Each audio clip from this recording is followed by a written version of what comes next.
नमस्कार प्रशिक्षुओं, मैं एस के मौर्य आज आप लोगों के लिए पाठ योजना प्रकरण लेकर उपस्थित हुआ हूँ। इससे संबंधित प्रश्न बनते हैं। पाठ योजना कैसे बनाएं, पाठ योजना का निर्माण कैसे करें, पाठ योजना कैसी होनी चाहिए, पाठ योजना के लिए किन किन बातों का ध्यान रखना चाहिए, कक्षा शिक्षण में उपयोगी बातों को कैसे हम प्रयोग में लाएंगे, पाठ योजना का निर्माण करने के लिए हम कौन कौन सी सावधानी रखें आदि जिज्ञासाओं का इस वीडियो से अंत होगा। पहला बिंदु है इसमें पाठ योजना बनाए जाने वाले पाठ का गहन अध्ययन करें, यानी जहाँ से जिस पाठ्य पुस्तक से विषय से आपको पाठ योजना बनानी है वहाँ उस पाठ्य पुस्तक का उस पाठ का गहन अध्ययन करें, गंभीर अध्ययन करें। पहले जब गंभीर अध्ययन हो जाएगा तो हमें सुगमता होगी पाठ्य योजना बनाने में। दूसरा बिंदु है पाठ्य वस्तु की क्रमानुसार पाठ्य योजना बनाएं।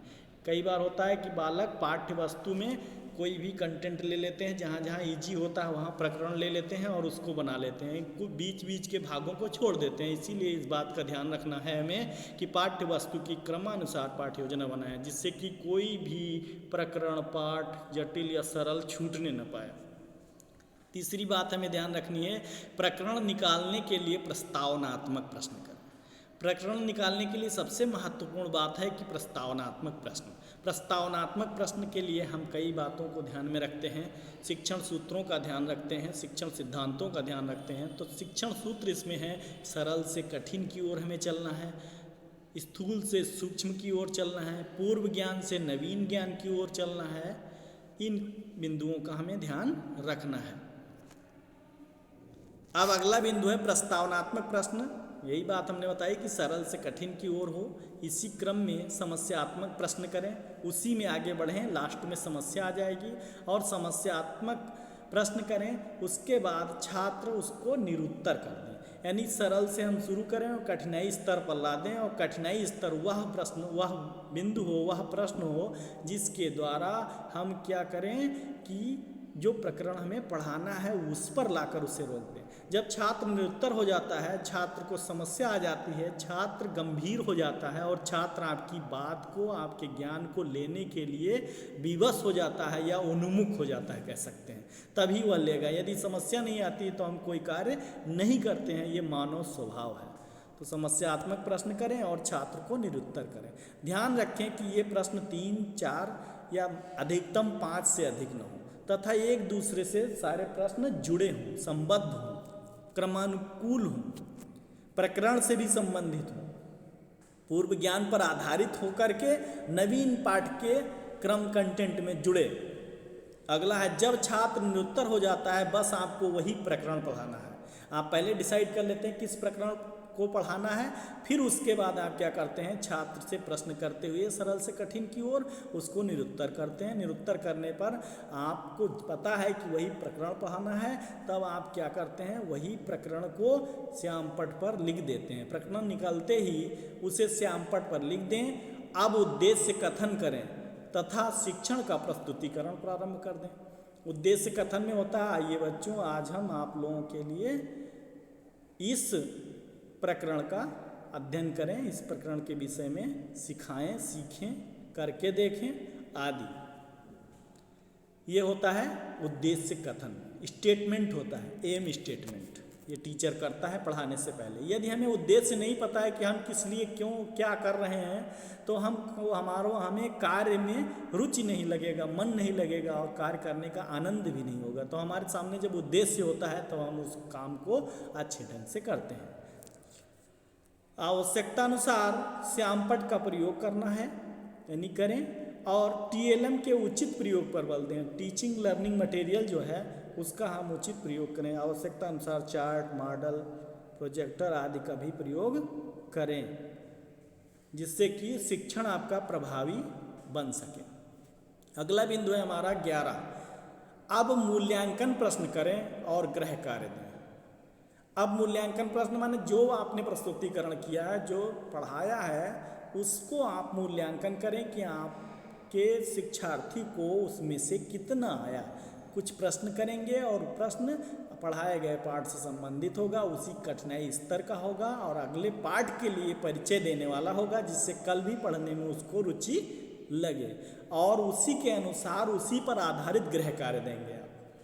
फिर श्यामपट्ट कार्य को साफ कर दें, श्यामपट्ट पर जो भी लिखा है, जो नोट किया है आपने, उसको साफ कर दें और शिक्षार्थियों को धन्यवाद करें और कक्षा से बाहर निकल आएँ। ध्यान दें कि कक्षा से बाहर निकलें और धन्यवाद करते हुए प्रसन्नतापूर्वक निकलें और गृह कार्य आदि दे दिया है, जिससे आपका अटैचमेंट विद्यार्थियों से बना रहेगा। अब आपको ध्यान देने योग्य बातें यह है कि यदि आपका कंटेंट, ये तो हमने बहुत सरल और संक्षेप में पाठ योजना प्रस्तुत की है और कार्यवाही भी प्रस्तुत की है कि कैसे कैसे करना है, लेकिन अब मैं बता दूं कि यदि 40 मिनट का पाठ है और 40 मिनट के पाठ में आपको क्या करना है, 20 मिनट बीत गए हैं और 20 मिनट अभी बाकी है, तो कक्षा से बाहर थोड़ी आ जाएंगे, तब तो आपको पढ़ाना होगा। इसीलिए हम इसको आपको प्रस्तुत कर रहे हैं कि अब क्या करें। यदि कक्षा शिक्षण की अवधि 40 मिनट की है और लिए गए प्रकरण का शिक्षण 20 मिनट पहले समाप्त हो गया है, यानी 20 मिनट पर समाप्त हो गया है, तो आप क्या करेंगे, विकासात्मक प्रश्न करेंगे। विकासात्मक प्रश्न वह प्रश्न होता है जिसके द्वारा हम क्या करते हैं, पाठ को कंटिन्यू करते हैं, आगे बढ़ाते हैं। तो विकासात्मक प्रश्न करने से पहले हम पूर्व ज्ञान अथवा पूर्व शिक्षण के मूल्यांकन से संबंधित प्रश्न कर लेते हैं और अगले प्रकरण के लिए समस्यात्मक प्रश्न भी करते हैं। और जब छात्र निरुत्तर हो जाता है तो प्रारंभ पढ़ाई या अध्यापन हम प्रारंभ कर देते हैं। इसके लिए प्रश्नों की संख्या भी वही है, 3 से 4 प्रश्न करने हैं। विकासात्मक प्रश्न कितने होते हैं, 3 से 4। वही प्रस्तावनात्मक प्रश्न है जो नए कक्षा के शिक्षण के लिए प्रारंभ करना है, और विकासात्मक प्रश्न वही है जो प्रस्तावनात्मक प्रश्न की तरह ही होते हैं। उसमें भी छात्र को निरुत्तर करना होता है, लेकिन कक्षा शिक्षण के दौरान किया जाता है, मध्य में किया जाता है, या कुछ समय आपका शेष रह जाता है कक्षा शिक्षण में, तब हम करते हैं। बस इतना ही अंतर है। उसमें भी वही बात ध्यान रखना है, शिक्षण सूत्रों का और शिक्षण सिद्धांतों का, यानी जो पढ़ाया हुआ है उससे एक प्रश्न कर लिया, जो पढ़ाने जा रहे हैं उससे जोड़ता हुआ एक प्रश्न कर लिया, और एक प्रश्न ऐसा कर लिया जो छात्र को निरुत्तर कर रहा है और अगले पाठ से जुड़ा हुआ है। अब हमें क्या करना है, अब जब निरुत्तर हो जाएगा तो उस समस्या का समाधान करने के लिए हम शिक्षण प्रस्तुत करेंगे। अध्यापन कक्षा शिक्षण अवधि के 5 मिनट पूर्व मूल्यांकन प्रश्न करें। इसमें ध्यान रखना है कि लास्ट में जब आप 40 मिनट होने वाला है उसके पहले ही आप मूल्यांकन प्रश्न कर लें। अध्यापित माने पढ़ाए गए प्रकरण से संबद्ध वो प्रश्न हो तथा पढ़ाए गए पाठ का सहज मूल्यांकन करने में सक्षम हो, यानी बहुत आसानी से आपके पढ़ाए हुए पाठ का प्रभाव को जांच सके, आकलन कर सके कि बालक ने कितना सीखा और कितना हमें अभी बाकी है, यानी अधिगम स्तर कहाँ तक पहुँचा है, हम कल उसके लिए क्या करेंगे, पूर्व योजना कैसे बनाएंगे। अब किए गए श्यामपट्ट कार्य को मिटा करके और शिक्षार्थियों का धन्यवाद करते हुए कक्षा से बाहर निकलें। ये आपको काम करना है। क्या करना है, कक्षा शिक्षण कैसे करें, इन प्रश्नों का समाधान, कक्षा शिक्षण के लिए योजना कैसे बनाएं, पाठ योजना का निर्माण कैसे करें। अगले वीडियो में बता दूंगा कि पाठ योजना को कैसे लिखें। ये बहुत महत्वपूर्ण कंटेंट है। आप पढ़ाना जान जाएंगे, सीख जाएंगे और प्रस्तावनात्मक प्रश्न कर लेंगे, विकासात्मक प्रश्न कर देंगे, छात्र को निरुत्तर कर देंगे, समस्यात्मक प्रश्न कर देंगे, उपचारात्मक शिक्षण कर लेंगे, और आप उत्तम तरीके से अनुभव आधारित शिक्षण ज्ञान क्रिया आधारित देंगे। लेकिन यदि आप पाठ योजना को सही ढंग से लिख नहीं पाएंगे तो आप अक्षम अपने आप को पाएंगे और आपका प्रेजेंटेशन भी कम रहेगा। इसलिए आप ध्यान दे, और ये अगले वीडियो में आपको दिखाएंगे। आपको यदि वीडियो अच्छा लगा तो आप सब्सक्राइब भी कर सकते हैं और हमसे परमानेंट जुड़ सकते हैं। धन्यवाद।